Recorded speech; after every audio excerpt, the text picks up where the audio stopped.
Hello and welcome to 2026 Year of the Fire Horse. I'm Stephanie Jane, the Home Alignments Coach, and I'm here to give you some more information about the wonderful energy coming in from the Fire Horse.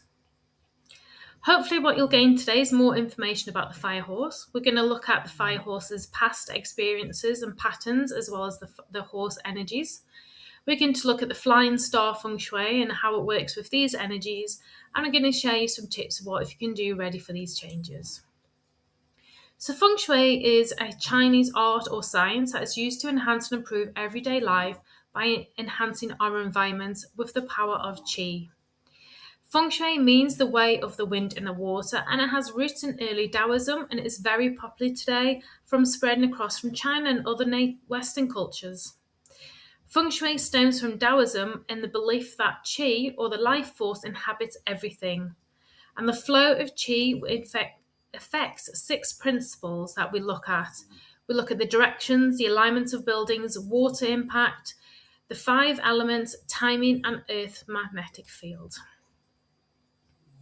Celebrities that use Feng Shui are such as Oprah Winfrey, Jennifer Aniston, Gwyneth Paltrow, Madonna, Leonardo DiCaprio, Victoria Beckham. They've all have some sort of influence from Feng Shui in their lives.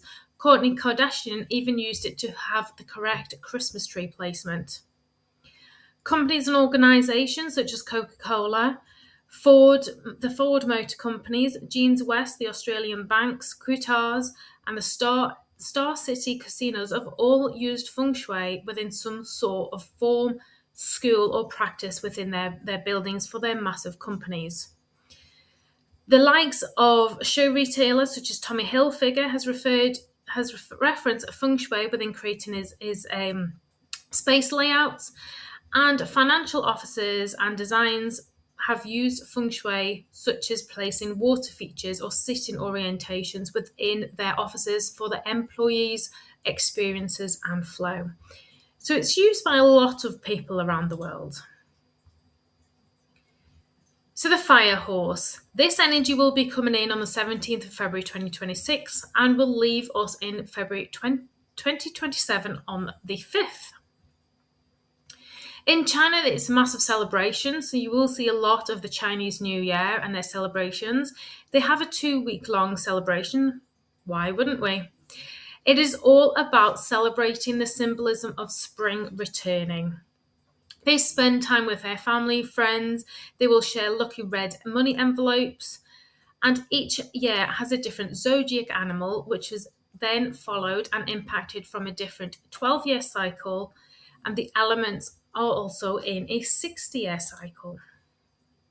So the Fire Horse represents movement, speed, momentum, independence and freedom, visibility, bold expression, travel, change and directional shifts. I bet a lot of people will be feeling this at the moment as well.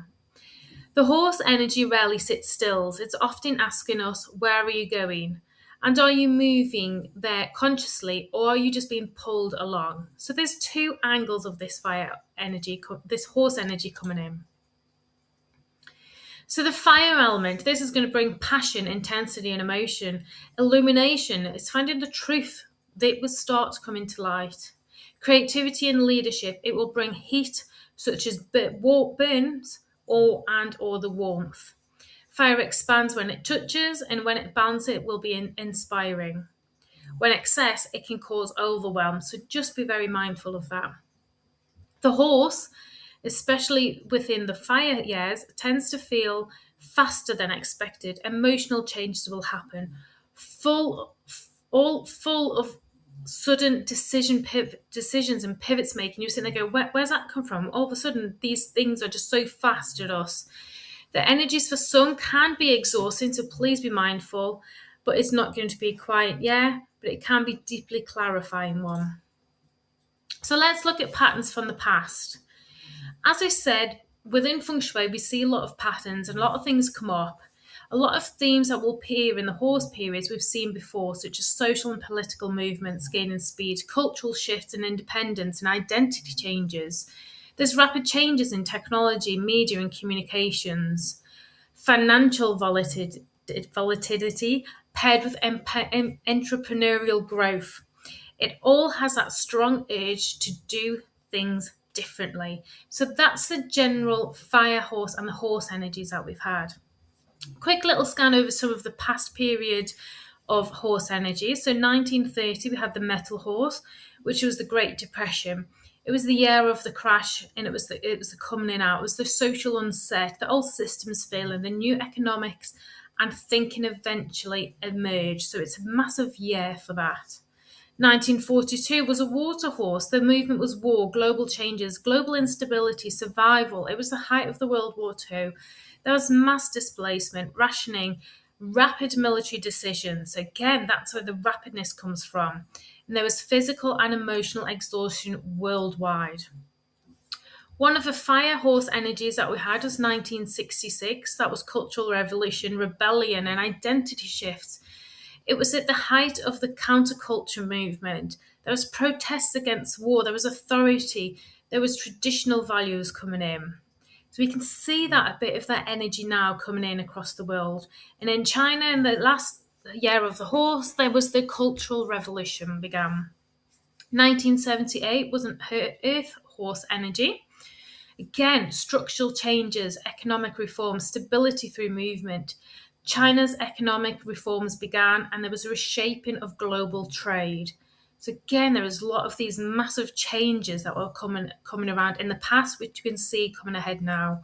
1990, there was the metal horse. We had power shifts, political independence, global reordering. It was the end of the Cold War era. There was new nations, new borders, and new identities came around. 2002, we had the water horse energy. It was fast, there was fear, there was global movements, but there was security. There was the aftermath of the 9/11, which reshaped travel, borders, and surveillances. So it was a time of rapid global security policies. 2014 was our most recent horse energy, and that was the wood. There was digital changes, there was unrest. Again, there was rise of the social media activists and visibility culture. There was a massive shift in online identity as well as personal branding. So if you really look at stuff in the cusp of these energy changes, we can see these things happening. We can see these coming around. So the horse energy, if you're born 1930, 42, 54, 66, 78, 1990, 2002, 2014, and this year, 2026 from 17th of February onwards, you are a horse energy. So you have that horse within you. As I said previously, each year has a different element, so you will have that different connection there.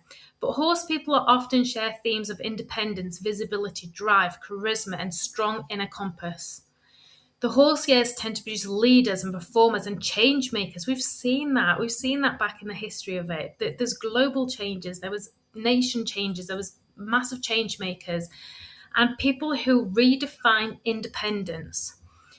So, some powerful names of horse energy births as well as Paul McCartney, Aretha Franklin, Clint Eastwood, Denzel Washington, Elijah Makel, Kobe Bryant, Harrison Ford, and Neil Armstrong. They all have that horse energy in them. All have different elements, but they all have them similar characteristics. So the horse energy in 1966 and 2026 is the fire horse energy. So what makes that special? The fire horse is considered the most expressive of our horse energies. It's highly driven, it's emotionally powerful, it's unafraid to break rules. It's often misunderstood in quiet times. It's just too much. It's just people get they're just overpowering. That's quite often because they will be a fire horse. They will have that horse energy within them. People born under the last fire horse was 1966. They can often feel ahead of their time. Resistance of being controlled, and they're going through big life reinventions. This is why the fire horse is remembered as being bold, fast-moving, transformative, but personally, as an individual, globally, as a whole, nationwide, townwide, and whatever, it's ready for that change. So the fire horse on period 9, if you are one of my clients or you've catched out some of my previous calls, we know that this year, well, 2024, sorry, we went into a new period change, which is a 20-year cycle. And this year we're in the fire horse cycle. So the period 9 is a 20-year fire ruler. So it's ruled by the star 9. And this, again, is bringing in visibility, speed, technology, reputations, and emotional intelligence, and expressing the misalignment, but also the rewards authenticity. The fire horse, which is this year's energy, is also a fire. So we've got double whammy fire coming at us. We've got the period fire and the fire horse. This is going to bring urgency, independence, emotional clarity, rapid turning points, and it pushes decisions faster than you may have expected. So when the two fire energies meet, etc., we're going to have acceleration rather than chaos. We're going to be overcoming things quicker. Emotions may run higher, and there's also less tolerance for stagnance, that delay and decay of energy. We're ready for shifting. We're shifting off the snake's energy from last year. We're reinviting. We've got this new skin on us and we're ready to go. And quite often, this is why our homes matter more than ever. This year, we need to have ourselves protected and balanced. We need to regulate the excess fire. We need it to be supporting our nervous system and help us choose our feelings that are grounded rather than reactive. It's all about precision and timing, and it matters for the dramatic activation, acceleration, and visibility of our conscious choices. The fire energy is asking for truth as well as presence. So why does our home really matter in this fast energy? Well, the external energies are going to be intense. They're going to be coming at us. So we need to create our space that is calm from the overactive energy around us. That's supporting us for better sleep and focus. I know I'm already struggling with the sleep at the minute. I'm just like, what's going on? It's going to help us with better, healthier decisions, clear-minded, and not feeling that rushed energy. We're going to feel that rush energy to make them decisions, but it will come to us in a clearer section. It will give us reduced friction and emotional reactivity. It can also amplify the stress. If we've not got this balance in our home or our environments, we're going to be getting that burnout. We're going to be reaching that point of, I just can't cope anymore. I'm burnt out, and you get to that exhaustion. So this is where the classical feng shui or the Flying Star method becomes absolutely invaluable. So as a consultant myself, and many aspects we look at are very much based on our home's location, the people in it, the year of our births, as well as the annual energy. Apologies, got a typo in there. It's not the snake energy, and also our home's unique star energy. When we are incorporating these, again, another typo, shows how human I am and maybe's rushed this was, but we also want to harmonize the energies within our home to help us reach our relationships goals and our life goals that we want to be achieving. So the Flying Star Feng Shui is a time-based system. It's not like your surface level feng shui. It's not like what some people say to me recently, oh, is it about furniture movement and it's about changing this just because of that? It's not that. We go on to a deeper level. We're looking at the energy moves and how it changes every year. Different areas of the home will be activated differently each year, and the same house can feel supportive one year and next minute challenging. I'm a prime example of that. Some years I say, great, everything's flowing. The next year I'm like, all right, what's going on? And that's why it's so powerful. We're looking at these energies of our home as well as the energies globally. So the energy of a home is from the birth energy of a home. We're looking at the yearly energy, which is the stars, the collective, and how these interact with each other. And this is why one size, such as the surface level feng shui, doesn't work, and why getting in depth with the true imprint of energy is more powerful. So in fire horse years, we have often seen strong activations of the fire stars. We have heightened emotions, responses to certain sectors.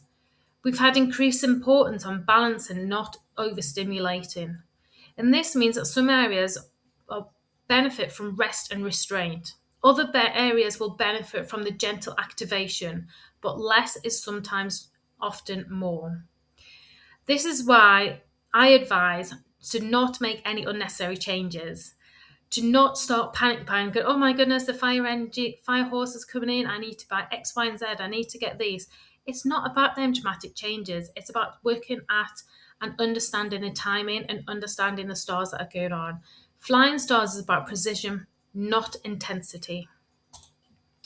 So let's have a look at the 2026 stars. So this is what I do. This is what I look into when I'm looking at your homes or businesses. And this is the yearly energy imprint. So we have the one star in the center of our homes or buildings, and this is to foster in the career activations and the academic success. So the center of our home is great for that victory feeling and fantastic. We're getting where we want. They're getting them life achievements. If we go in numerical order, we have the northwest, and unfortunately, this is the illness star. In this area, the northwest section of our homes will be affected potentially by the negative illness star. So in here, we will be enhancing this area. Number 3 star, again, it is another conflicting negative energy. We have this in the west. And it's going to bring disagreements and misunderstandings. And as we were saying before, with that energy, that can come quite quick. And you can say they're going, oh, they've normally reacted that way. What's going on? They're really snappy at me. And that's due to that energy there. A good star we have is in our northwest section, and that's all about romance and creativity. So it's going to support them romantic choices, them academic pursuits that you are doing, and enhance the relationships that we're already in. The 5 star yellow is in our north section, and this is our misfortune star. This is going to where we may have some challenges. The south star, again, is another negative one. It does have the 3 killings in it, so this is going to be a bit of a challenging area, but it also has the authority of career opportunities as well. So it's a bit of a mixed star. Our 7 star is all about betrayal, and it's the again another negative energy, betrayal, robbery, things that we don't want, and that's in our southwest area. The east is all related to our wealth. Ka-ching! So it's all about having that healthy, the aspirations, the financial growth that we talked about earlier. It's having them biz changes. And the 8 is a wealth star, so we are great in this area for activating that wealth. And the number 9 star, which is our last one, again, is another great healthy star, and it's our prosperity star. So it's amplifying the joy, the celebrations, and our long-term success. So it's being aware of these energies and how they interact with each other. This is just a 2026 energy imprint. It's not, we can remedy things on this level, but I would always say we're looking deeper into it. So if you are interested in these figures and thinking, oh, I don't really want that sort of energy coming in this year, feel free to reach out and how we can see how it can support. So with every feng shui practitioner, every form of feng shui, there will be the Bagua map, which gets applied over our homes. And within my method, we do it over, as I mentioned at the start, the magnetic field. So every home will be aligned differently to the magnetic poles, and we look at that. So your fame and reputation will always be in your south area, but that may be positioned differently in your home to a friend's home. So how may that look over an actual floor plan? Let's have a look. So this is my own personal home on the left-hand side, and as you can see, it's positioned exactly to the floor plan. So the center is in the center, the southeast is part of my living room and kitchen, the north is in my dining room. So that's how it goes over the homes. And again, there is just another version of the overlay that some other practitioners use as well, which is slightly different to the way we do it in the magnetic flying star method. So if you are already an existing client of mine, you should have already had your report. Let me know if you haven't had it through. But you're going to think about your foundation. Your foundation's already in. You already have your blueprint. You already have your home plans.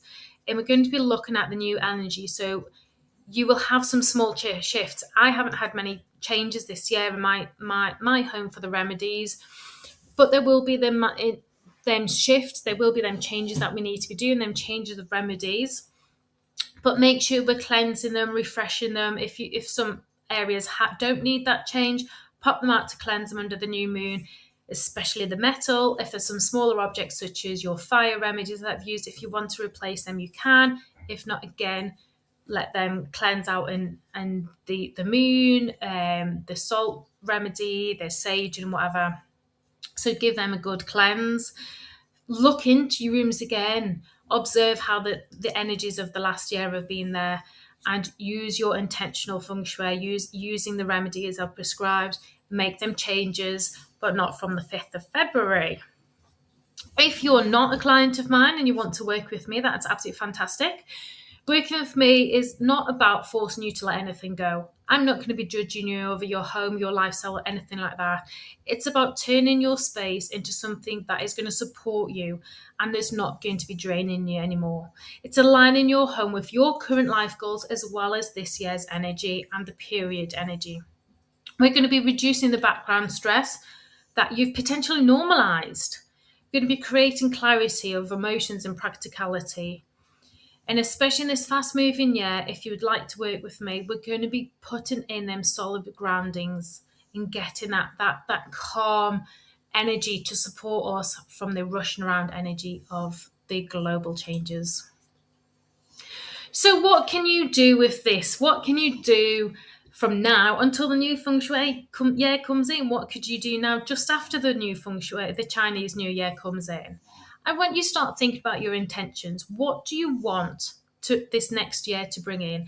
I don't believe in the traditional calendar that we've got now, the Georgian calendar, that January is the fresh start, it's the now, it's this get going. No, I don't agree with that. I wait for the Chinese New Year, wait for that spring, the blooms, the lighter days, and start thinking about, are you living your best year and what would you like to change? Think about decluttering and refreshing your home. Apologies for the typo in here again. It's not the snake energy, we have got the fire horse, but again, it's the same ideas. We're going to clean and organise them spaces. Declutter the areas ready for your growth and reflection coming in. We're going to intentionalise your spaces. So if you're working with me using the feng shui and using our areas, have a look at the positive stars. See what areas they're falling into and just double check, is this exactly the areas that I want? And is these rooms, because like I say in my previous one, the kitchen, is the kitchen being used for its intention, or is it becoming the place of you want to be healthy eating? Is it supplied the right way? Is it stocked with the healthy foods and choices that you want to be making? So making them intentional space ideas into that home. Make room for the new things you want to come in. Make sure your rooms are set up for the purpose.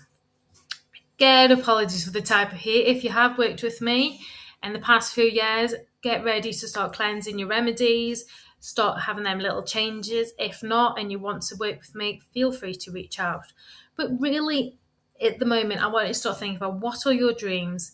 Is your home supporting these dreams? And also think about whether, actually, are you in love with your home? Is it the place that is going to bring you sanctuary and calm and hygge away from the chaotic fire horse energy? So points to remember, the fire horse doesn't ask you to rush. It's asking you to choose deliberately. Choose what it is that you want. Choose the right things for yourself. The home can be stabilised at these uncertain times. There's massive global movement at the moment. There's lots of things in the media and fear factors, but our home needs to be that sanctuary. It needs to be the supporter of our goals, and it needs to be a place that will restore the things that are depleting us. So whether you're curious or ready to take a deeper support, this space that you work in will gently and intentionally and subtly help to support you. As the fire horse energy rises, consider, where am I moving? Am I moving too fast? Where do I need some more support? What would calm and align the momentum for me? And your environment is always responding to you. I say this to all my major talks. Your home listens and will talk to you. So if you're feeling them changes, you're seeing them things, them effects in the home, it's talking to you to let you know what you're trying to respond to and what you're trying to get. The question is, are you listening to your home and to the energies around you? I'd like to thank you all for today. Hopefully it hasn't taken up too much of your time. And if anybody does want to reach out to me, please, my contact details. I am on Facebook, Instagram, and LinkedIn. Feel free to reach out and let me know. Any questions, drop them on my email. Thank you very much.